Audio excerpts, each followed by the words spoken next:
Let's talk about Zaldico. Much has been said. He has said so much as well. Do you believe that the buck ends with him? How was it in the 19th Congress na parang kasi ngayon, no? Si Zaldico yung, doon siya nagsusstop eh. Do you feel that or am I wrong to assume na that's kind of how it's playing out?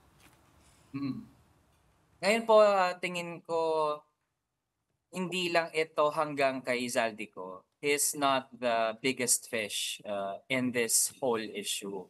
Kasi ang ginagawa ng operations chair ay nagiging posible dahil ito ay may basbas na kung sino pa yung mga mas mataas sa kanya. I think we have to be honest with that, lalo kung paano din naman talaga gumagana yung budget process. The appropriations chair couldn't have acted kung walang sanction yan. Halimbawa na taasan yung budget ng ganitong department or liitan yung budget ng ganitong department. And yung final budget naman, yung pumipirma din dyan is no other than the President himself. At lalo ngayon na lumilitaw pala yung may largest portion ng allocables, which is now the new version of Congressional Pork Barrel, ay sa kanyang anak pa. So, kung sa totoo lang, I don't think na pipirmahan niya yung budget nang hindi siya aware na doon pala sa first district ng Ilocos Norte mapupunta yung ganun kalaking amount worth of projects. So this goes all the way to the palace, you think? This goes all the way to the palace. Of course, their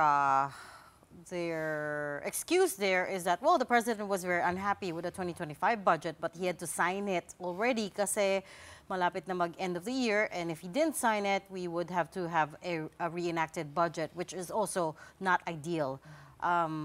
Yeah, what did you think?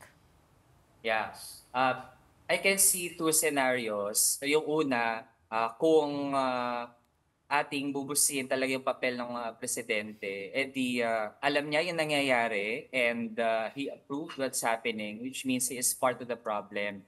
Pero yung mas gentle na lang na option siguro, if we would grant that to the president, is that sobrang kurakot na pala ng mga tao sa paligid niya, ginagamit yung pangalan niya para mag-insert ng mga projects at hindi niya alam at all after 3 years na yun yung nangyayari. Minimum na lang siguro na sabihin na napaka-incompetent ng ganong tipo ng commander-in-chief handling a more than 6 trillion peso budget para mangyari yun lahat without him knowing a bit about the corruption issues. Well, lack of oversight is one thing, but there's also an allegation na baka complicit daw si President Bongbong Marcos dito. There's that allegation by Congressman Zaldico that he has 100 billion pesos in insertions. Posible ba talaga yun, Raul? You have the executive inserting 100 billion sa BICAM, sa Congress level?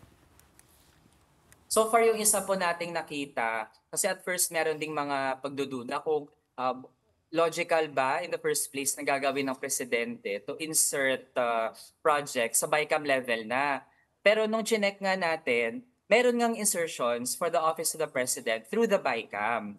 Ang bulk amount lang nun ay dun pa sa mga projects or mga activities related to the Philippines hosting the ASEAN. Pero the bottom line is, ibig sabihin pala, pwede at nagawa siya ng presidente. So if the president can do that for his office, what would stop him from including or inserting yung mga projects para din sa iba pang mga ahensya as long as may basbas niya, given how powerful the president is, na basta okay lang sa kanya ay pwedeng lumusot. So meaning, again, posible at nagawa siya.